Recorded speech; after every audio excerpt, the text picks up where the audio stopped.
these time and space personalities from a light.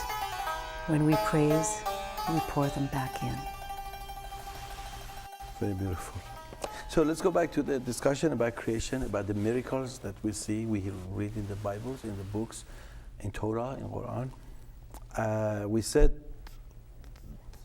men of God and those people with the power of observation, they can change things, they can be at several places, they can do astral traveling, they can do as Solomon did, as Moses did, as Jesus did. The reason for it is, as Prophet Muhammad says, he says, one must become mujtahid. Mujtahid is the one who jumps from ignorant to light. So this word you hear, jihad, that the media plays on it, and some ignorant Muslim keep talking about it, yeah, is actually a jump. And what does it mean? It means coming into light from ignorant. Covering your ignorance, get rid of your ignorance. By what? By way of knowledge. Effort. By effort, okay? So you become ijtihad, you make it into the world of light. And that's what happens. Before Islam, you have these people, angry men with a sword. And Islam comes and brings them down, takes the weapon out of their hand and makes them people of peace. So at the time, here is a man called Abu Zar. Here's Prophet Muhammad is teaching something against his religion. So he angrily goes to kill him. Somebody says, where are you going? He says, I'm going to kill this guy called Muhammad because he's talking about our God. He's trying to, and he says, go if you can kill him. 5 minutes later, he's standing by the door and he bows and he kisses the floor and he drops his sword. So this is a power of ijtihad, gaining knowledge, coming to light. And what does that happen to you? You come to this understanding that everything relates to God and everything is an expression of God. La ilaha illallah means nothing exists but God, that whatever you see is God, wherever you look is the face of Allah. That means when you kill somebody, you're killing God. When you're punishing somebody, you're punishing God. But so another way of thinking of submission might be to allow for Allah's inner workings in us. In us to come to peace and reconciliation. So when you make somebody happy, you make the whole creation happy. So everything becomes servanthood. Servanthood is the highest place one can come highest to. Station. And then you don't see God. I mean, how can you serve God? In terms, how can you see? We had a talk with the rabbi today. It's not that you cannot serve God. You can service the creation of God. You can plant a tree. You can help with environment. You can feed the hungry. You can visit people in hospital. Servanthood is a highest place. It comes to a point that Jesus gives the only coat he had away. It doesn't mean you just give away something, your extras. Servanthood is a place where whatever you have, you give. Because you have no fear. You know behind it, there is a power of God and you're never going to be without or so. You have seen a kingdom that is yours, not this material world which is subject to dying and withering away. Everything withers away. It's not permanent. But those people, they saw the other kingdom, which is a permanent, it's beautiful, it's about joining and joy and annihilation into God. So anyway, if we go back to the talk about Queen of Sheba, when she comes to the palace and she sees her throne there in the palace, then she says, oh, it is as it is mine, or as it was mine, or as it were mine. She's not wrong here, yeah? Because we talk about horizontal similarity in the relationship and vertical yesterday, or the time before this. Things are similar, but they're not the same thing. However, their original essence is the same. Everything came, the roots go back to God. But when something annihilates, become new, is a similar, is no longer the old thing. It's new, it's been renewed. So she was right in that manner to say that.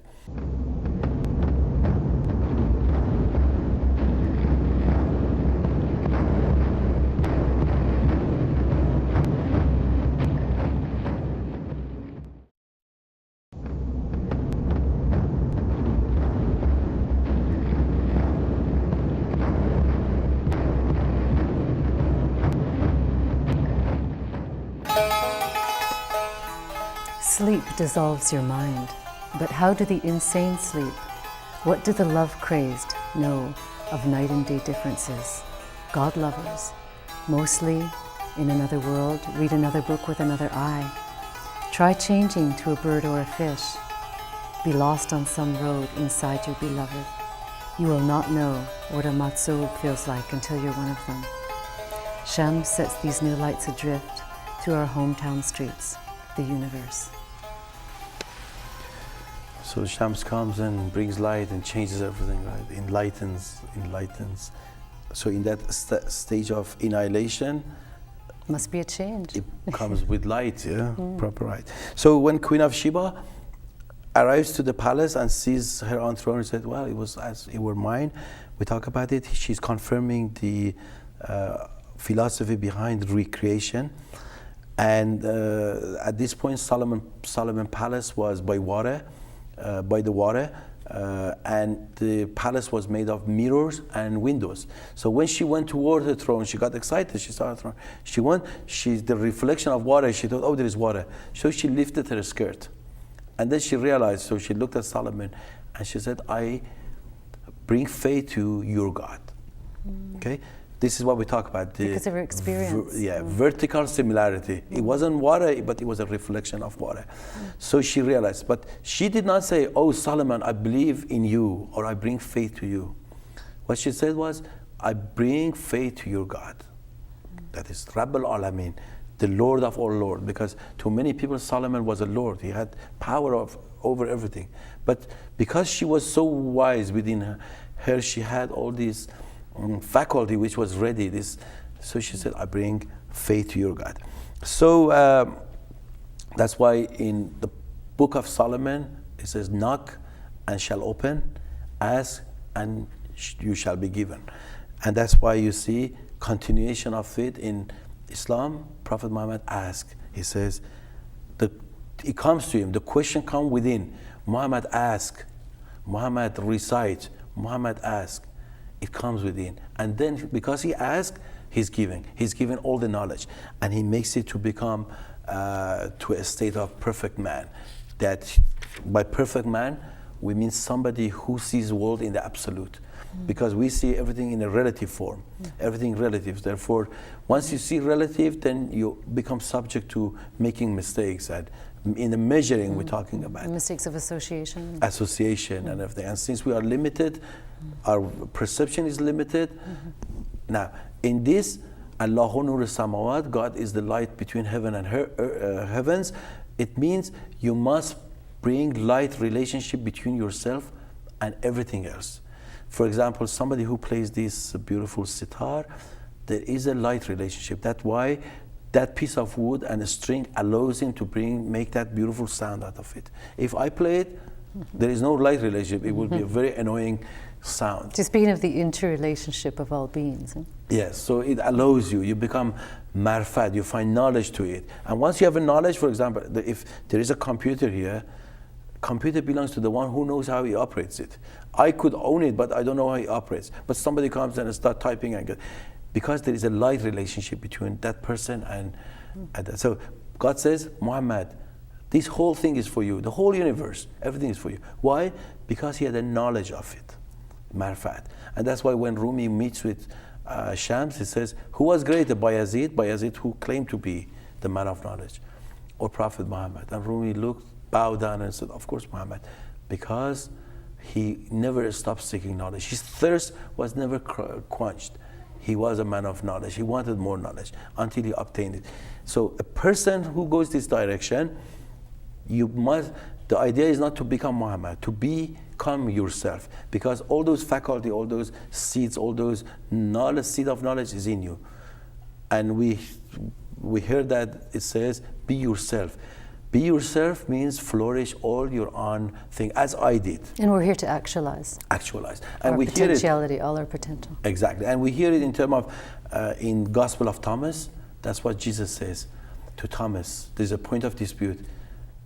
John says, what did he say? He said, if I tell you, you will push me away with a stone. Now, we understand that secret. If you want to be like me, it doesn't say you cannot become like me or follow me. Okay?